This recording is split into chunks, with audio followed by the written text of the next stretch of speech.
Did Charlie Kirk's parent never really like his wife Erika? Everyone's praising Erika Kirk's memorial speech like it was brave, but when you actually start looking into her, it gets dark fast. Yeah, you heard that correctly. Word on the street is that Charlie's parents hate Erika, and Erika is proving she just doesn't care. From the weird hug with JD Vance to what many people are calling a fake grieving widow act, and not to mention Erika snubbing Charlie's parents during his memorial. Day by day, it seems Erika may be doing things to deliberately piss off Charlie's parents, and they have heard enough. So buckle up, guys, as we dive into this drama and figure out why Erika and Charlie's parents don't get along, and why it's rumored they warned Charlie about Erika just days before his assassination. It seemed more like a rally than a memorial, and Charlie's own parents and sister didn't even attend. Grief isn't a performance, and what went down at that memorial definitely felt like one. First off, have you even looked into Erika Kirk, or looked into how her and Charlie even met? Now, the assassination of Charlie Kirk on September 10th, 2025 wasn't just a news story. It was a national event that stopped his millions of followers in their tracks. With a digital empire of 8 million people and wall-to-wall news coverage, the shockwave was instantaneous. The image of the young, fiery, conservative voice silenced mid-speech is burned into the memory of a generation. But in the days and weeks that followed, as the public mourning turned into a media frenzy, a curious and unsettling pattern emerged. On one side, you had his widow, Erika Kirk, stepping directly into the spotlight. She was suddenly everywhere, being named the new CEO of Turning Point USA, giving speeches about carrying on the mission, and hosting the organization's podcast. Her transition from grieving wife to public successor was so swift it felt rehearsed. And on the other side, there was nothing. A profound, deafening silence from the two people who knew Charlie Kirk longer than anyone else, his parents, Robert and Catherine Kirk. This isn't just a family grieving privately. This is a complete media blackout from the parents of a man who received the highest civilian honor, the Medal of Freedom, presented by President Trump himself. A man whose body was transported with the solemnity of a state funeral on Air Force Two. Amidst all that pomp and national tribute, the absence of his own parents' voices was a void that screamed louder than any headline.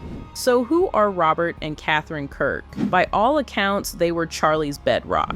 They were the quiet Midwestern foundation upon which he built his very public, often controversial, persona. They represented the private, faith-driven family man he always claimed to be at his core, a stark contrast to the high-stakes, donor-driven world of political nonprofits. Their entire world was their son, and later, their two young grandchildren, which is what makes their silence so strategically deafening. In the immediate aftermath of the shooting, we learned that TPUSA's communications team informed them of their son's death. But in that same devastating call, they reportedly insisted on retrieving Charlie's laptop and phone as company property. When Robert and Catherine refused, those devices mysteriously vanished. The official line is that they were handed to the FBI, but the FBI has never confirmed this. For a grieving father, this isn't just a minor detail. It's an act of profound disrespect and a glaring red flag.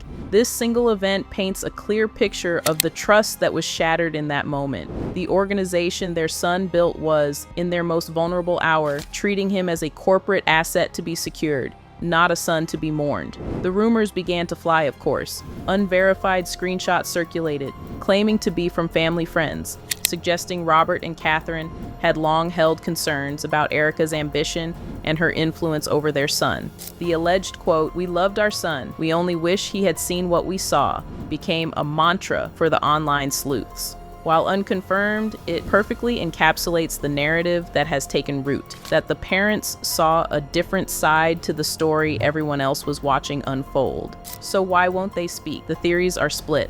Now, one theory is that their grief is simply too immense, too personal for the public stage. They are burying their child, a pain no parent should ever endure, and the circus surrounding his death is a horror they want no part of. The other, more ominous theory is that their silence is a weapon. It is a silent protest against a narrative they do not believe.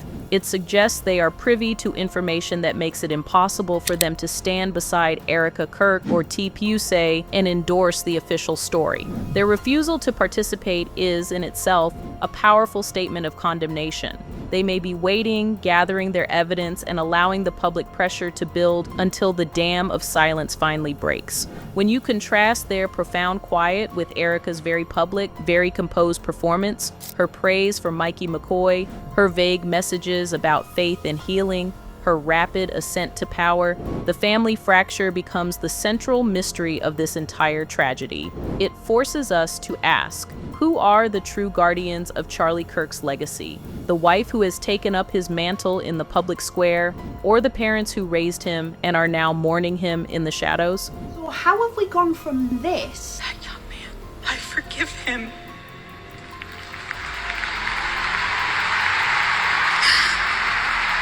Which was the 21st of September, and now 7 days later, we get this. Nothing is changing, but I want to preface, we're not awkward, we're not like weird, we're not cringe, we're not going to be tweeting as if it's him. That's tone deaf and really disturbing, and anyone who does that's like morbidly off.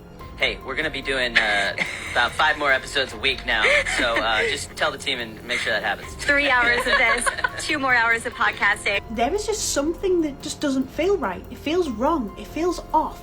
And I am trying so hard not to over-speculate, but it's hard when stuff like this is being put out to us. And to make things worse, just days after Charlie's assassination, while his parents were presumably shattered, Erika was captured on camera, smiling, laughing, and this is the part that really stung for people, showing off Charlie's posthumous Medal of Freedom to staffers like it was a new piece of jewelry. This wasn't a fleeting moment, it felt like a pattern of a public performance that stands in stark, almost shocking contrast to the raw, quiet devastation we saw from Charlie's parents, Robert and Catherine, at the very same Medal of Freedom ceremony. Their grief was palpable, hers seemed performative, and the internet noticed.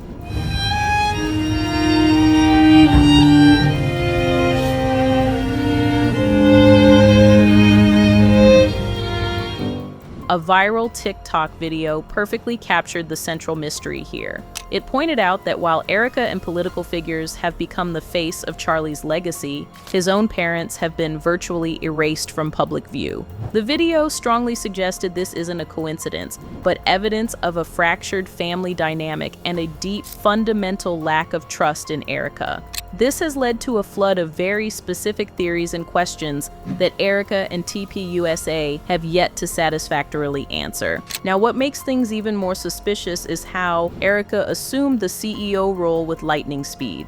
Now remember, this organization started as a family-driven project for Charlie. The fact that his own parents, Robert and Catherine, have zero involvement or voice in it now speaks volumes. It raises the question, was this always the plan, or was this a hostile takeover of Charlie's life's work? Not only that, but before his death, Charlie was reportedly conducting a Doge audit of TPUSA's finances. Since his death, that audit has mysteriously stopped. Why? What was he looking for? Furthermore, he was a vocal advocate for the release of the Epstein files and for exposing certain foreign connections. Under Erika's leadership, these controversial but central pillars of his activism have gone completely silent. It makes people wonder, was Charlie eliminated precisely because he was getting too close to uncomfortable truths that the new leadership wants buried? But the biggest red flag in this drama has to be Erika's mysterious past. There are whispers about her connections to Romanian military bases and individuals implicated in serious crimes. The plot thickens when you consider that these claims are notoriously difficult to research, with key information allegedly being removed or suppressed online. This doesn't prove anything, but it adds a layer of international intrigue and opacity that fuels the conspiracy fire. When you stack it all up, the smiling so soon after the funeral, the abandoned audits, the silenced investigations, the mysterious past, and the complete exile of Charlie's grieving parents, the narrative of a grieving widow transforming her pain into purpose starts to crumble. In its place, a much darker picture is emerging, one of a calculated, strategic consolidation of power, the silencing of inconvenient missions, and the systematic erasure of the very family that represented Charlie's authentic pre-fame roots. Anyway, the rift between Charlie Kirk's parents and his widow Erika has become the silent, screaming subtext of this entire tragedy. While we may never see a public family feud, the evidence of a profound estrangement is being pieced together daily by an observant online community.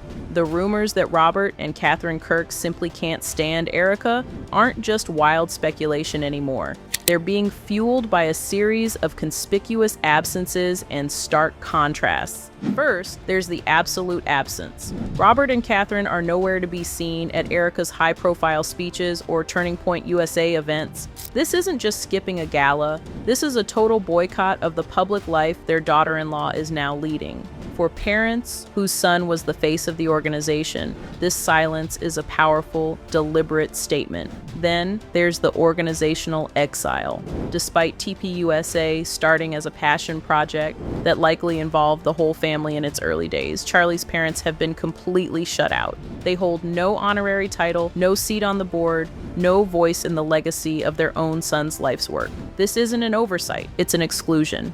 Perhaps the most poignant evidence was at the Medal of Freedom ceremony. The body language said it all. While Erika was composed and forward-facing, Robert and Catherine were captured in moments of raw, unvarnished grief. Their demeanor wasn't just sad, it was devastated, isolated, and emotionally distant from the woman standing near them. The contrast wasn't just in their grieving styles, it was a chasm. Most damning of all is their resounding silence in her defense. In the face of a firestorm of conspiracy theories directly accusing Erika of everything from cold-heartedness to complicity, Charlie's parents have not uttered a single public word to defend her, not one statement of support.